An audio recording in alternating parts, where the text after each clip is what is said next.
Richard Buchanan. Declaration by Design, Rhetoric, Argument, and Demonstration in Design Practice. Published by the MIT Press in 1985. In Richard Buchanan article, Declaration by Design, Rhetoric, Argument, and Demonstration in Design Practice, he begins by introducing communication as the most central idea in design studies. Yet, there were no unifying theory of rhetoric in the field of design in Buchanan's time. Buchanan argues that the themes of communication and rhetoric have a strong influence on our understanding of all the objects made for human use. Buchanan claims that we need a theory of rhetoric in design that views technology as a rhetorical problem within the perspective of broader design art to connect technology and design art. A second reason for a theory of rhetoric in design is that classic concepts of design have been abandoned for new, modern, and unfamiliar designs by many designers. Therefore, is the need for a theory of rhetoric in design important as design studies rise as a serious field of inquiry? Design as rhetoric. In the chapter about design as rhetoric, Buchanan explains what communication is and how rhetoric is an art of shaping society by persuading an audience or people into adopting new attitudes or taking new course of action. Further, he argues that technology in the 20th century has a similar influence on society. When a new product is introduced to an audience such as a new computer, the designers have changed attitudes and values, and shaped society, which is a new form of persuasion and a long-existing mode of communication that needs to be treated from a rhetorical perspective. Buchanan compares Aristotle's remarks on rhetoric as an art of persuasion relevant to the art of design. Buchanan remarks that technologists' persuasion comes through arguments presented in things instead of words by presenting ideas in a manipulation of the materials and the process of nature instead of language. From a rhetorical perspective, have technologists persuaded audiences that their inventions produced objects that meet human needs and make their lives easier? Yet, the life they promoted have proven harmful for human values, where design has served as a tool to increase power of political or social ideologies like weapons of war. Elements of design argument. In the chapter about the elements of design argument, Buchanan argues that the idea of argument is the most important, which connects all the elements of design and designer with user. The three elements of design argument that designers draw on are interrelated qualities of technological reasoning, character, and emotion. These elements contain different resources that are available for persuasion. Logos and technological reasoning. Technological reasoning is design's logos, where the designer manipulates materials to solve practical problems humans have. The products are persuasive when they address and meets these needs, like spoons who use the same mechanical premise to transport contents and fits into the human hands. Buchanan claims that design is both an art of communication as it attempts to persuade audience that it is useful, but also that the designer's premises, attitudes, and values regarding practical life is important. Technological reasoning is persuasive in the premises of process and as an accomplishment of something useful. As for process, the audience is persuaded when it provides a solution and has a clear reasoning. All of the different approaches that Buchanan mentions are more concerned with the appearance and accessibility of technological reasoning than its truth and validity, which is for design a question if a product will work. As long as the product does something useful, most audiences tolerate discomfort.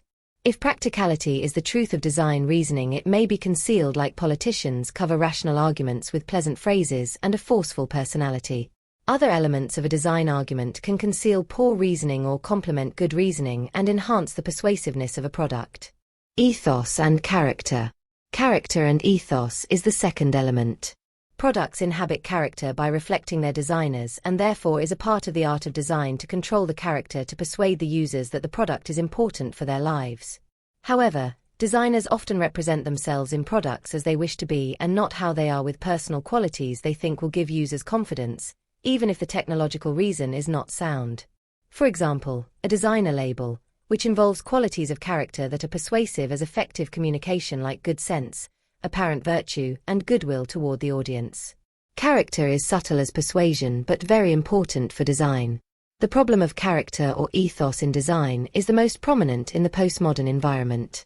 For example, mass-produced objects are persuasive because they show concern for beauty without necessarily possessing it. This occurs because they speak in a familiar voice of commonplace virtues and therefore seems authoritative. On the other hand, will the designers who advance cultural standards have little authority with mass audiences because they are subtle or intimidating? Pathos and emotion.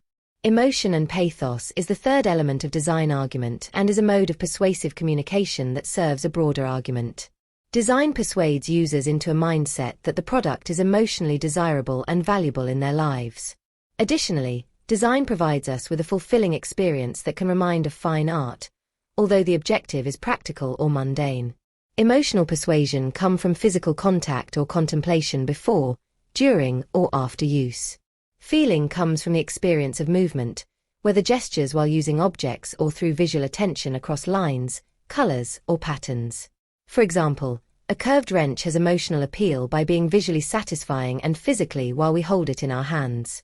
The design argument's emotional appeal can make objects for use be transformed into objects for contemplation. Practical objects can be regarded as works of art, and that is also true for a handcrafted mask.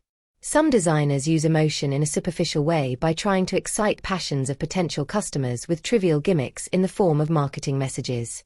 Purpose of design arguments. Next, Buchanan asks what design arguments accomplish and if it is similar to rhetorical arguments in words. To answer it, he returns to the discussion of the relationship between rhetoric and design. Persuasion in language can be oriented in any of the three directions.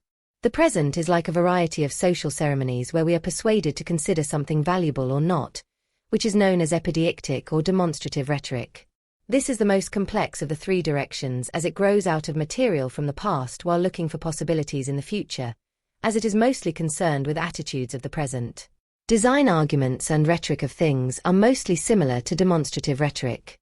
Products are unlike words, which persuade people to judgments about the past or future and assert attitudes, ideas, and values that are recognized in the present because designed objects assert their own existence.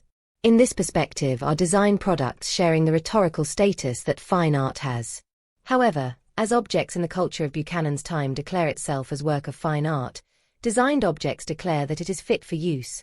While fine art proves its freedom from specialized utility, the rhetorical form is the same in both cases. Rhetoric and design as architectonic arts. Buchanan argues that the word for this new modern architectonic art is design because it organizes all levels of production with thought or plan. For example, graphic design, engineering, industrial design, architecture, and so on. Buchanan claims that if design is an architectonic art, then rhetoric is also one as an art of thought. Design through thoughtful decision is architectonic when making things, but the role of rhetoric is to guide that thought. The skills of design involve skills of rhetoric, by formulating the plan of a product between designers, managers, and so forth, but also persuasively presenting and declaring the thought in products. Designers can benefit from talking about rhetorical concerns, and those interested in rhetorics can benefit from studying how design influences and shapes society with its persuasion. Buchanan concludes that designers are discovering a new aspect of demonstrative rhetoric that will change our understanding of rhetoric as a modern architectonic art.